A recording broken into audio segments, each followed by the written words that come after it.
وعلیکم السلام ورحمۃ اللہ۔ واقعی یہ فیضان الحق صاحب نے بڑا اچھا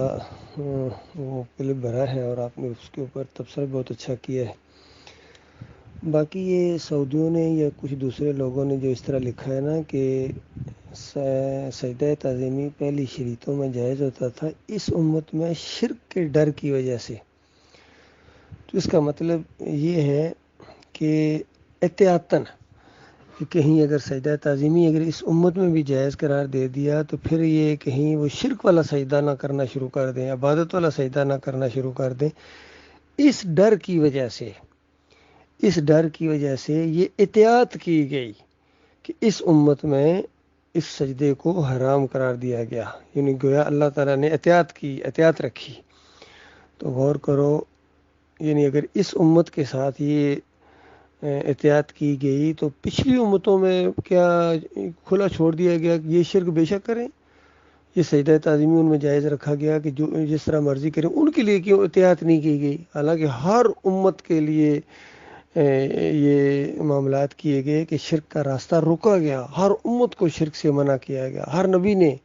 وَلَقَدْ بَعَثْنَا فِي كُلِّ أُمَّةٍ رَسُولًا أَنِ اعْبُدُوا اللَّهَ وَاجْتَنِبُوا الطَّاغُوتَ۔ دیکھیے ایک آیت کے اندر اللہ تعالیٰ نے اس فلسفے کی جڑ کاٹ دی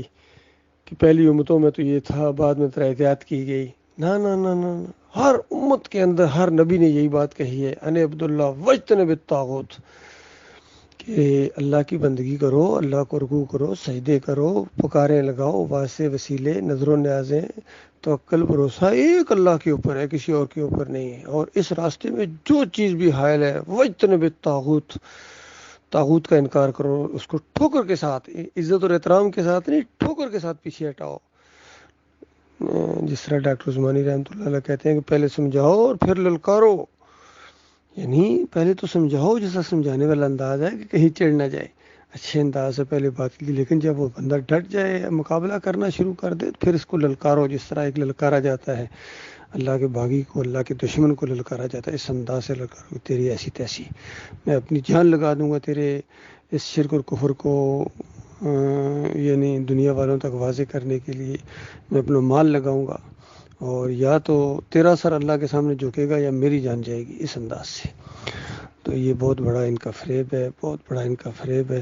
یہ صحیح معنوں میں من النور الی الظلمات ہوئے ہیں کہ ایمان کا نور آ چکا تھا، اگر وہ چیز نہ آئی ہوتی تو وہ بات اور ہوتی ہے۔ ایمان کا نور آ چکا ہے، چلو زیادہ سے زیادہ یہ بات کہہ سکتے ہیں پہلے ہم نے یہ چیزیں نہیں سنی، تو اب تو سن لیے نا، اب کیوں نہیں ایمان کی طرف آ رہے ہو، ایمان خالص کی طرف کیوں نہیں ہے؟ اب تو سن لیے نا، اب تمہارے اوپر یہ حجت تمام ہو گئی ہے، تمہارے کانوں نے اس بات کو سنا ہے کہ سجدہ تعظیمی نہیں بلکہ سجدہ شکر تھا جو اللہ کو کیا گیا، پھر بھی تم نہیں مانتے ہو، اللہ کی آیات کے ذریعے تمہیں نصیحت کی جاتی ہے، پھر بھی تم نہیں مانتے ہو، ماننا فر دیے دوسرے لوگ، تو پھر ان کے اوپر دوسری قرآن کی آیات فٹ ہونا شروع ہو جاتی ہیں۔ ومن اظلم ممن ذکر آیات ربی ثم اعرض عنها انا من المجرمین منتقمون، اس سے بڑا ظالم کون ہے کہ جس کو اللہ کی آیات کے ذریعے نصیحت کی جائے، اللہ کی آیتیں پڑھ پڑھ کے نصیحت کی جائے، دیکھو یہ سجدہ شکر ہے جو اللہ کو ہوا ہے۔ سورہ مریم پڑھو 58 نمبر آیت، سورہ آل عمران پڑھو 80 نمبر آیت، اور بھی سورہ زمر کے اندر، سورہ الانعام کے اندر، سورہ نساء کے اندر کتنی مرتبہ ان چیزوں کو زور دیا گیا کہ دیکھنا اللہ کے ساتھ شرک نہ کرنا، کسی اور کو معبود نہ ماننا۔ سورہ بنی اسرائیل کے اندر یہ جو رکوع ہے بنی اسرائیل کو اس انداز سے دیکھنا، یہ اگر تم نے اللہ کے ساتھ کسی اور کو شریک ٹھہرایا، کسی اور کو اپنا معبود مانا، تو اس کے بعد پہلے جس طرح تمہارے اوپر اللہ نے اپنے دشمنوں کو چڑھایا تھا، تمہارے ساتھ بھی یہی معاملہ کیا جائے گا۔ تو اس انداز سے کتنی جگہ ڈراوا آیا ہے، اور کہیں مالک فرماتا اس سے بڑا ظالم کون ہے جو اللہ پر جھوٹ باندھے، اس سے بڑا ظالم کون ہے؟ کوئی نہیں، یعنی سب سے بڑا ظالم یہ ہے جو اللہ پر جھوٹ باندھے، یہ بہت بڑا اللہ پر جھوٹ ہے۔ اللہ نے سجدہ کرا دیا، اللہ کی مشیت تھی، اللہ کی حکم کے مطابق ہوا ہے، بہت بڑا اللہ پر جھوٹ ہے۔ انبیاء کی دعوت کا مذاق اڑانا ہے، اور صحیح بات جب سامنے آ جائے اس کو نہ ماننا، یہ بہت بڑا ظالم ہی ایسا کر سکتا ہے، کوئی مومن ایسا نہیں کر سکتا ہے۔